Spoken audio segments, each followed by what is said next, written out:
안녕하십니까. 이슈이다 10월 21일 순서 시작하겠습니다. 덤앤더머 다들 무슨 뜻인지 아시죠? 직역하면 바보와 더 바보, 의역하자면 바보와 멍청이라고 할 수 있겠죠. 바로 바보 바이든과 멍청이 존 패터먼에 대한 소식입니다. 존 패터먼, 어제 저희 방송 보셨다면 기억하시죠? 바로 공화당 메멧 오즈 후보와 맞붙는 민주당 연방 상원의원 후보인데요. 이들에게 너무 어울리는 덤앤더머라는 새로운 별명이 붙었습니다. 자, 어제 뜬 동영상 클립 하나 볼까요? Should there be any restrictions on abortion at all? Any restrictions on abortion at all? Yes, there should be. What should they be? And Roe v. Wade. Read it, man. You'll get educated.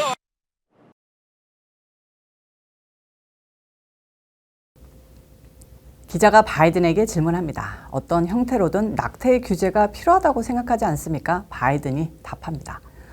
당연히 있어야지. 당황한 기자가 다시 또 묻죠. 어떤 규제여야 할까요? 로데 웨이드 읽어보라고. 깨닫게 될 거야. 자, 이게 왜 덤한 건지 바로 감이 오셨나요? 민주당 정권이 밀어붙이는 건 낙태 규제가 아니라 낙태 규제를 없애는 거죠. 근데 바이든은 우파 기자가 낙태 반대 논조로 질문한 거에 바로 낚여서 마치 낙태 반대하는 대통령처럼 낙태 규제가 있어야 한다고 답한 셈입니다. 그러면서 로데 웨이드 판결을 읽으라고 말한 건데요. 그냥 바보든 맞습니다. 자기가 뭔 소리 한 줄도 모르는 것 같죠. 자, 바이든의 치매 증상 어제 오늘 얘기가 아니죠. 허공에 대고 악수하고 하늘 날아가는 의원 어디 갔냐고 연단에서 부르고 거기에다가 각종 실정에 최악 지지도 구가하고 있어서 중간선거 20일 남기고도 대통령에게 손 내밀고 찬조 연설 와주세요 하는 민주당 후보가 없는데요. 이런 상황에 바보 바이든을 데리고 와서 찬조 연설을 시키는 민주당이 있었으니 바로 멍청이 존 패터먼입니다. 오주 후보에게 오차 범위로 쫓겨 정말 급했는 모양인데요. 어제 뉴저지로 바이든을 불러 찬조 연설을 했습니다. 여기서 더 웃긴 게 바이든 찬조 연설을 시키고 자신은 아예 연설도 안 해서 저 인간은 표를 얻을 생각이 있는 거야? 선거 유세한다 놓고 바이든 구경시켜주는 거였어? 이런 수군거림이 민주당에서조차 터져 나왔다고 합니다. 더군다나 바이든은 이 찬조 연설에서 뭐라고 했을까요? Well, I tell you what, I knew he'd come here and do this. No, I'm joking. John, thank you very much for running. I really do appreciate it. And Zell, you're gonna be a great lady in the Senate. Over $1.2 billion. And Bobby, I promised you, he's been on my back to get this done since I got elected president. Don't forget the lockdown. So I just think. I'm not sure how we're going to do this, but so long as I couldn't say no, so we get the money for the locks project done, I think we should call it Casey's Lock. I don't know. But Bobby, you have been, for a Scranton guy to worry about the locks in this, anyway. 자, 영어 잘하시는 분들 바이든이 뭐라고 했는지 해석이 됩니까? 이 소식 전한 미국 앵커들도 뭔 소리 하는지 하나도 못 알아듣겠다. 바비를 계속 부르는데 저게 뭔 소리냐. 그냥 정신줄 놓은 치매 할아버지의 횡설수설 아니냐고 하는데 정말 할 말이 없습니다. 이런 바이든과 단짝을 이룬 패터먼. 마약도시 켄싱턴을 만든 장본인처럼 그냥 아무 생각 없는 민주당 좀비 아닐까 생각이 듭니다. 다음 소식입니다. 바이든 아들딸이 온통 약쟁이의 인간 말종이라면 대통령은 자식 농사도 정말 잘 지었죠. 딸내미 이방카는 차차차기 대선 후보라는 말까지 있을 정도인데요.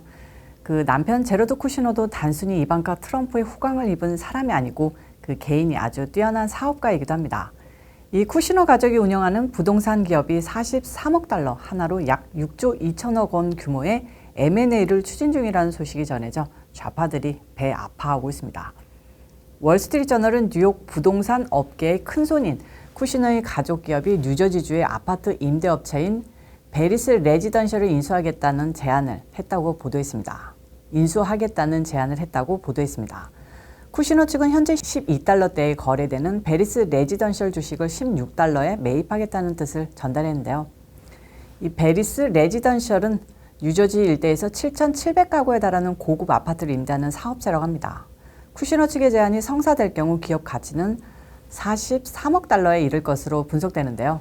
쿠시너 일가는 뉴욕의 상업 건물에서 시작해 임대용 아파트로 투자 대상을 넓히고 있고 현재 미국 14개 주에서 모두 2만 1,000가구의 아파트를 보유한 것으로 알려졌습니다.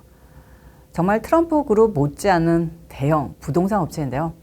트럼프 전 대통령 재임 시 이방카와 함께 백악관 선임 보좌관으로 근무하면서 백악관의 마쿠 권력으로 영향력을 행사했던 제럴드 쿠시너는 현재 마이애미의 어피니티 파트너스라는 사모펀드를 설립해 운영하고 있습니다.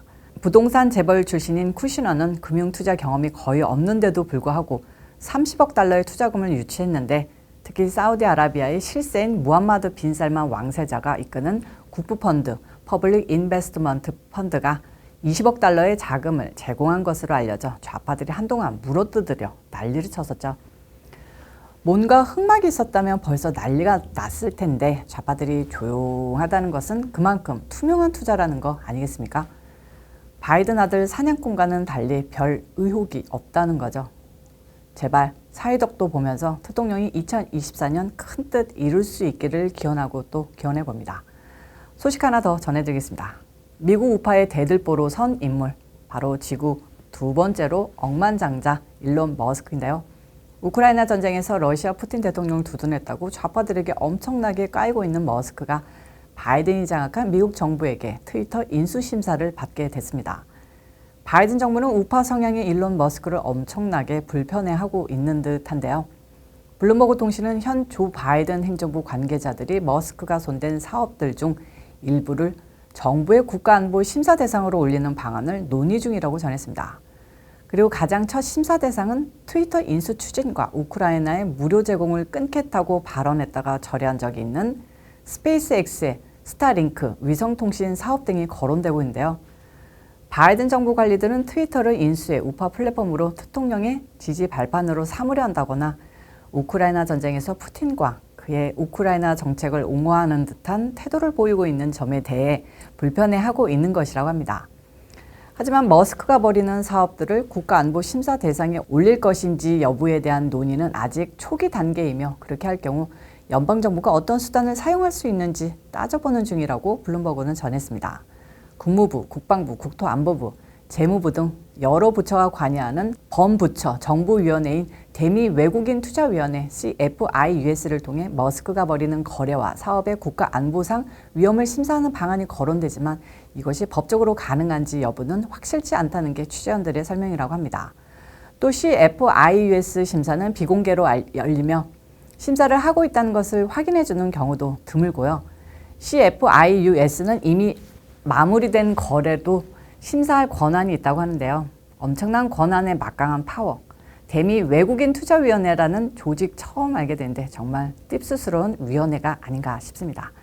한편 머스크는 이 기사에 달린 독자 트윗에 답하는 방식으로 기사에 대한 의견을 밝혔습니다. 전직 격투기 선수인 닉 렌츠는 트윗에 만약 정부가 일론 머스크가 트위터 인수에 지나친 대가를 지불하지 않도록 인수를 중단시킨다면 히스테리컬한 일이 될 것이라고 의견을 달면서 끝부분에 웃으며 눈물 흘리는 이모지를 달았고요. 머스크는 렌츠의 답글에 100점을 나타내는 이모지에 웃겨서 눈물 흘리는 스마일 페이스를 달았습니다. 참 머스크도 어이가 없고 황당할 것 같습니다. 그리고 이런 걸 언론에 슬쩍 흘리는 익명의 취재원들. 이런 방법 사용해서 여론을 떠보는 게 바로 그들의 방법인데요. 좌파들의 옳소 해주면 여론의 뜻이 그렇다 하면서 바로 진행해 할 것이 어쩌면 당연할 것 같습니다. 이제 대통령에 의해서 머스크도 탄압받을 게 거의 기정사실화된 것 같은데요. 우파가 단합해서 머스크에게 힘 실어줘야 할 것 같습니다. 머스크 화이팅입니다. 오늘 이슈 일사는 여기까지입니다. 시청해주셔서 감사합니다.